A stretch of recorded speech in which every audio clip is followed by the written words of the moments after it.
কথা বলব কি ও জন্মটা তা পিতা বাসুদেব কাঁদতে কাঁদতে আমায় ডেকে নিয়ে বলছে ওরে পুত্র কানাইয়া তুই আয় আমাদের এই কারাগার থেকে উদ্ধার কর বাবা উদ্ধার কর।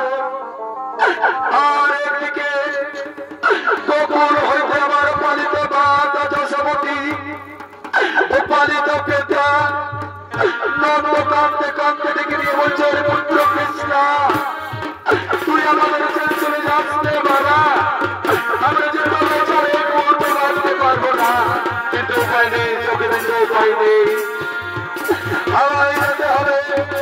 যে কাজের জন্য আমি ধরা ধরা হয়েছে বলল সেই কাজ আমায় করতে হবে সম্পূর্ণ। তাই তাই তোমাদের ছেড়ে আমায় চলে যেতে হবে মথুরা নগরে। মথুরা গিয়ে কংসের কারাগার থেকে আমার পিতা মাতা উদ্ধার করে রাক্ষস বংশ ধ্বংস করে আমায় চলে যেতে হবে দ্বারকা নগরে। কি বললে কি বললে তুমি আমাদের ছেড়ে চিরতরে চলে চলে সেই মথুরা নগরে, মথুরা থেকে চলে যাবে দ্বারকা নগরে। আমি তোমায় ছেড়ে এক মুহূর্ত বাঁচতে পারবো না, আমি তোমার দুটি হাতে ধরে পায়ে পড়ে বিনতি করি তুমি আমাদের ছেড়ে চলে যাবে না। আর যদি তুমি আমাদের ছেড়ে চলে যাবে তাহলে বলো কেন তুমি আমাদের চোখে ভালোবাসা করি।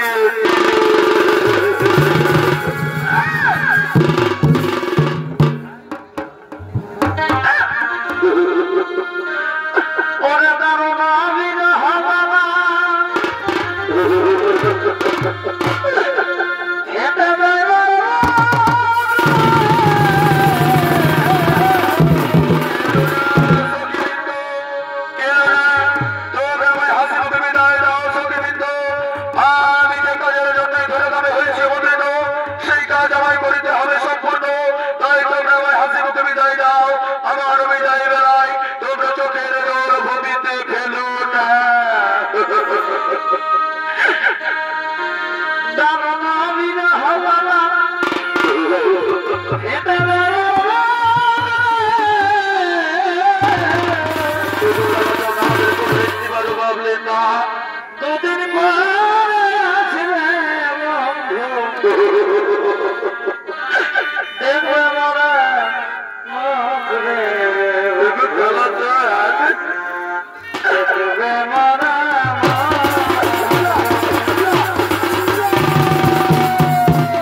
শত শত রাক্ষসের তিনি করলেন সংহার। তারপর তিনি চলে গেলেন দারোগায়।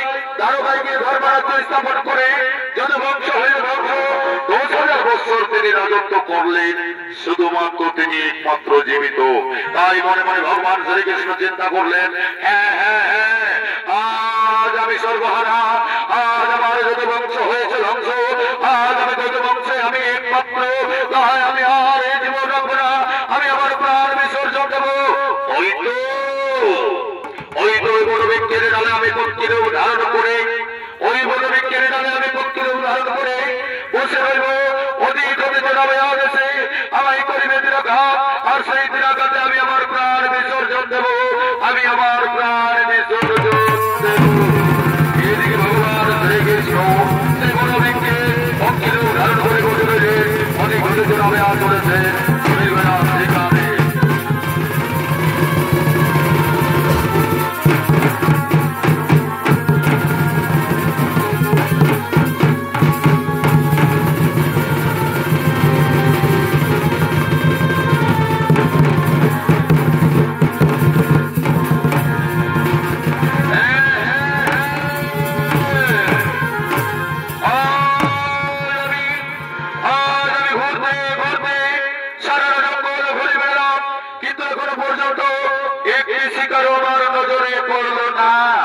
তাহলে কি আজ আমার শিকার হবে না?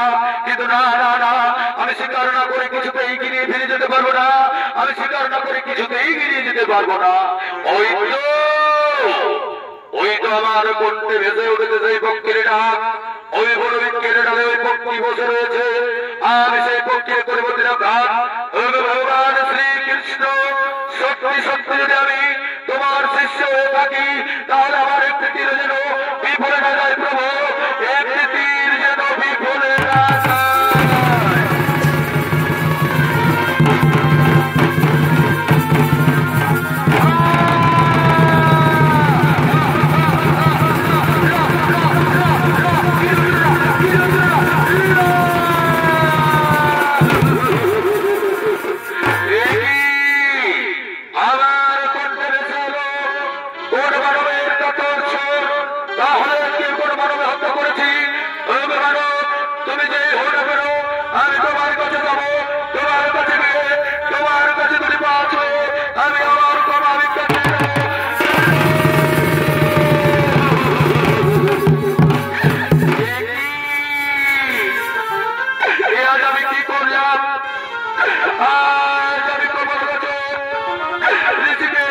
শ্রীকৃষ্ণকে তিরাঘাত করলাম।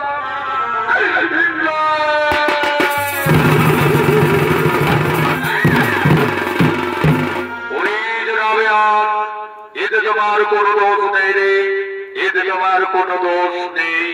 এ হল নিয়তির খেলা।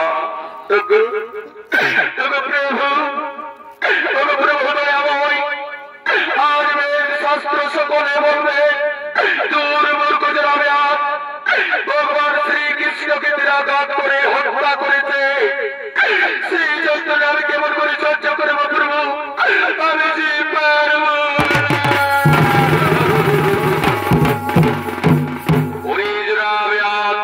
দৈবের ঘটন কোনদিন না হবে খণ্ডন। শোনো তোমার পূর্বের কথা। আগত ত্রেতা যুগে যখন আমি জন্ম নিয়েছিলাম দশরথ পুত্র রামচন্দ্র রূপে, তখন তুমি জন্ম নিয়েছিলে। তুই জন্ম নিয়েছিলে বালি পুত্র অঙ্গদ রূপে। মাতা কৈকেয়ীর আদেশে তিনি সত্য পালনে গেছিলাম আমি 14 বছর বনবাসে। সঙ্গে ছিল আমার প্রিয় জননী সীতা ও আমার অনুজ ছোট ভাই লক্ষ্মণ। তারপর পঞ্চবটি বন থেকে লঙ্কার রাজা রাবণ আমার প্রিয় জননী সীতাকে হরণ করে নিয়ে গেছিল স্বর্ণলঙ্কায়। সে সময় আমি আমার অনুজ ছোট ভাই লক্ষ্মণ সীতা রাত্রিতে রাত্রে আমরা কিষ্কিন্ধায় যাইনি উপস্থিত হই এবং তোমার কথা সুগ্রীবের সঙ্গে হয় মিত্রতা। তোমার কথা সুগ্রীবের সঙ্গে মিত্রতা করে তোমার পিতা বালিকে আমি অকারণে করিলাম হত্যা। তারপর তোমাদের সহায়তায় সেতু বন্ধন করে লঙ্কা রাক্ষসকে করিলাম ধ্বংস। উদ্ধার উদ্ধার করলাম আমার প্রিয় জানিকে সীতাকে, তারপর ফিরে এলাম অযোধ্যায়। সে সময় আমি তোমায় বলেছিলাম, ওরে প্রিয় ভক্তগণ, আজ তুমি আমার কাছে যেমন চাইবে আমি তোমাকে সেবরেই দেব। তখন তুমি বলেছিলে, ওগো প্রভু শ্রী রামচন্দ্র, সত্যি যদি আমায় আজ বর দিতে চাও তাহলে আজ আমায় বর দিন, আমি যেন পিতৃ হত্যার প্রতিশোধ নিতে পারি। তখন আমি বলেছিলাম, তথাস্তু রে বৎসগণ, তথাস্তু, তুমি যাও রে বৎসগণ, এ যুগে নয় রে, এ যুগে নয়, আগত দাপর যুগে যখন আমি জন্ম নেব মানবের ঘরে শ্রীকৃষ্ণ রূপে, তখন তুমি জন্ম নেবে জনাবে আদ রূপে। সেই নিয়তির খেলা ঘটে যান, আমায় বিদায় দাও জনাবে আদ, বিদায়।